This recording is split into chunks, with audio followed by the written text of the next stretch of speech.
구독과 좋아요, 알림 설정은 영상 제작에 큰 힘이 됩니다. 오늘의 질문은 재정 보조가 필요한 상황에서 얼리 디시전으로 드림스쿨에 지원을 한 후 합격을 하면 무조건 해당 대학에 등록해야 하는지 궁금해하는 학생들이 많은데 이에 대한 답변을 요구하셨습니다. 답변을 드리겠습니다. 일단 좋은 소식은 특별하거나 정당한 이유가 있을 경우에 얼리 디시전으로 합격한 대학에 꼭 진학하지 않아도 된다는 점입니다.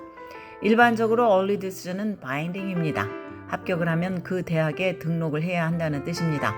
하지만 재정 보조가 필요한 상황이고 얼리 디시전으로 합격한 대학에서 필요한 만큼 재정 보조를 제공하지 않을 경우 예외로 적용을 받을 수 있습니다.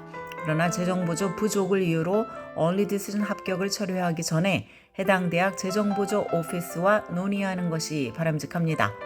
재정 보조 문제 외에 학생이 많이 아프거나 가족 중 누가 죽거나 또 크게 다치거나 중병으로 병원에 입원하는 등 가정 내 이머전시가 발생한 경우에도 얼리 디시전 계약을 철회할 수 있습니다. 이런 경우 입학 사무처에 사정을 설명을 하고 양해를 구하도록 합니다.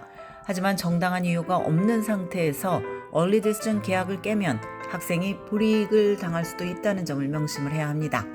얼리 디시전 대학이 다른 대학들에 통보할 수 있기 때문에 해당 대학이 다른 대학에 합격을 할 경우 합격이 취소될 수 있습니다.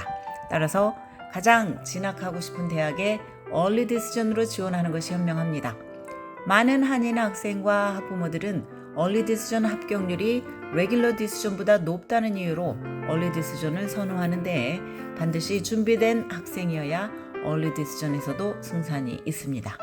스펙이 딸리는 학생이 운을 기대하고 얼리 디시전으로 탑 대학에 지원을 하면 실패할 확률이 매우 높다고 봐야 합니다. 얼리 디시전 1의 경우 원서 마감일이 11월 1일이나 11월 15일이며 12월 중순께 결과가 나옵니다. 반면 얼리 디시전 2는 레귤러 디시전과 마감일이 거의 같고 또 2월 초나 중순쯤 결과를 통보를 받습니다. 드림스쿨의 얼리 디시전으로 합격을 한다면 그 순간 입시를 끝내고 12학년 마무리를 여유롭게 할 수 있어서 큰 도움이 됩니다.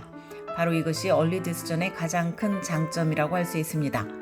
얼리 디시전의 경우 재정 보조 패키지를 레귤러 디시전 대학과 비교할 수 없어서 재정 보조가 꼭 필요하다면 원서를 넣기 전에 반드시 해당 대학의 Net Price Calculator를 돌려볼 것을 권합니다. 어느 정도 학비와 룸앤보드 등 비용을 감당할 수 있는 상황에서 얼리 디시전으로 지원하는 것이 안전합니다. 또한 재정 보조가 걱정이 된다면 얼리 디시전 2로는 지원하지 않는 것이 좋습니다. 지금까지 교육 전문 컨설팅 그룹 어드미션 메서스 진학김이었습니다.